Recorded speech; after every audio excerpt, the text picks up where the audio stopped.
សួស្តីអ្នកទាំងអស់គ្នាថ្ងៃនេះខ្ញុំមានមុខម្ហូបថ្មីចង់ណែនាំអ្នកទាំងអស់គ្នាគឺសម្លម្ជូរគ្រឿងសាច់គោគឺយើងយកសាច់លីខ្លាញ់តិចតិចបែបនេះទឹកស្លទៅវាឆ្ងាញ់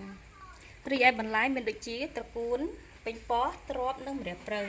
រីឯគ្រឿងមានដូចជាស្លឹកគ្រៃ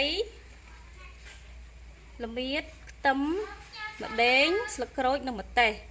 ខ្លោចរីឯគ្រឿងទេសមានដូចជា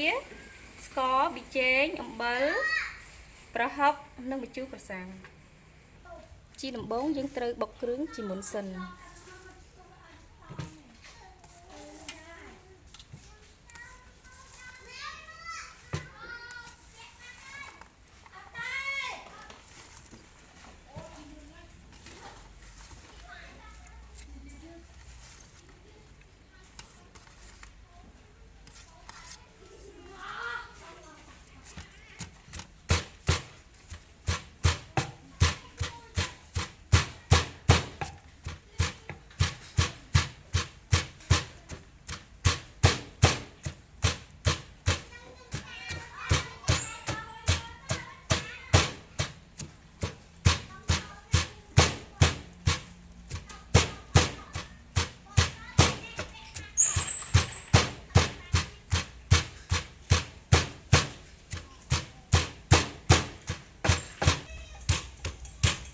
ឡូវគ្រឿងរបស់យើងបានម៉ត់ហើយ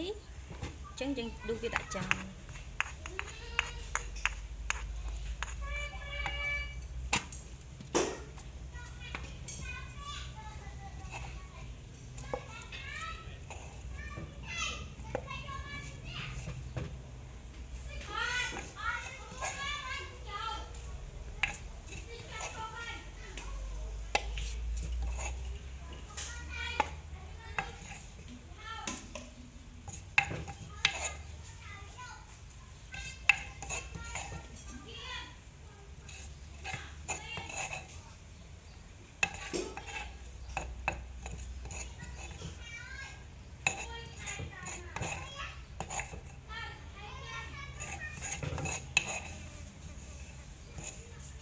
យើងចាប់ផ្ដើមទៅចម្អិនទាំងអស់គ្នា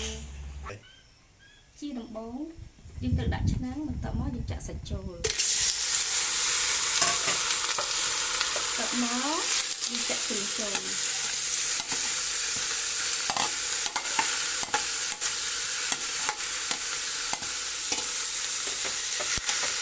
ទាប់មកយើងដាក់តែក្រៀមដែលយើងបានពីច្រាំឲ្យមាត់ដើម្បីកុំឲ្យវាស្អាតមានដូចជាស្ករសប៊ីចេងអំបិលប្រហុកបន្ទាប់មកយើងកូរវាឲ្យសព្វ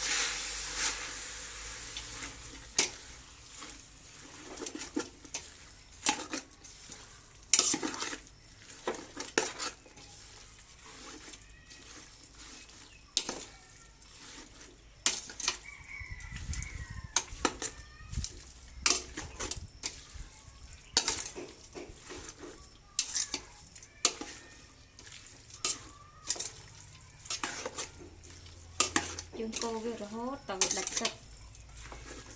ទឹកជាតិឆ្អាបនឹងហើយដល់យើងចាក់ទឹកមកយើងកូរបែបនេះឲ្យវាសុកគ្រឿងឲ្យវាឈ្ងុយ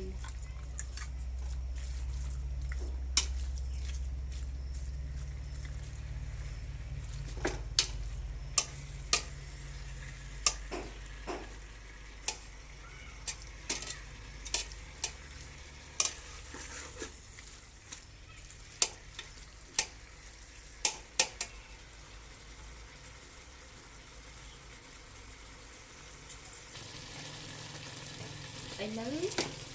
វាខាត់ទឹកត្រីហើយអញ្ចឹងយើងចាក់ម្ជូរក្រសាំងចូល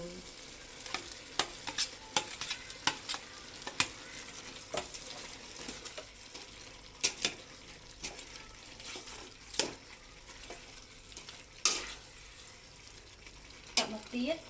យើងដាក់ទឹករងាស់ស៊ីកូឲ្យវាផុយយើងដាក់ទឹកមួយល្មម កុំឲ្យច្រើនពេកឥឡូវយើងទុកវាចោលរងាស់តតែសាច់ផុយទើបយើងដាក់បន្លែ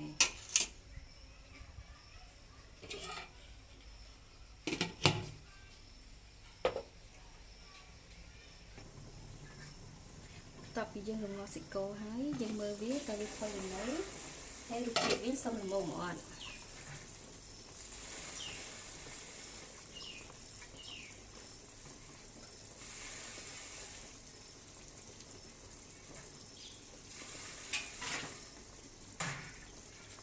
រសជាតិក៏សមល្មមសាច់ក៏ផុយដែរដូច្នេះហើយយើងអាចដាក់បន្លែចូលជាដំបូងគឺយើងដាក់ត្រាប់ចំនួនសិនតត្រាប់ផុយទើបយើងអាចដាក់ពីកោះចូលបាន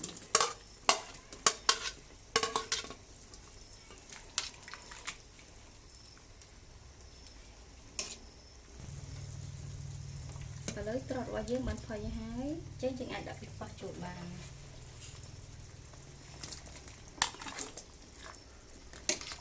យើងទុកឲ្យពេញកោះវារៀងផុយបន្តិចសិនចាំយើងដាក់ត្រកួនចូល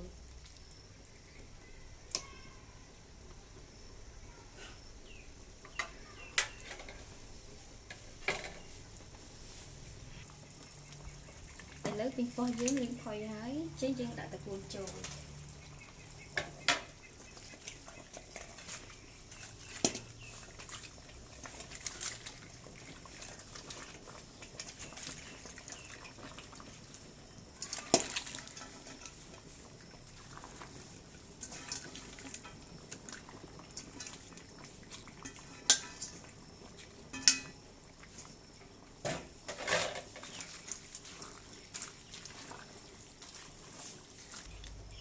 យើងទុកត្រកួនមួយរពុះសិនចាំយើងបង់ម្រះព្រៅចូល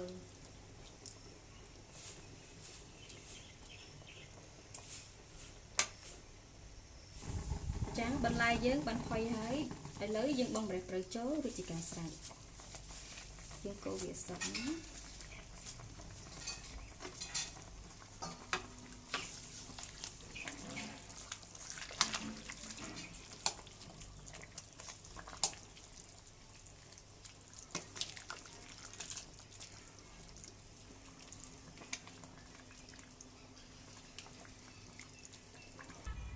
ឥឡូវស្លំជូរគ្រឿងសាច់គោរបស់យើងបានឆ្អិនរួចរាល់ហើយអរគុណសម្រាប់ការទស្សនាវីដេអូនេះសូមជួបគ្នានៅវីដេអូក្រោយៗទៀតសូមអរគុណសូមជម្រាបលាបាយបាយ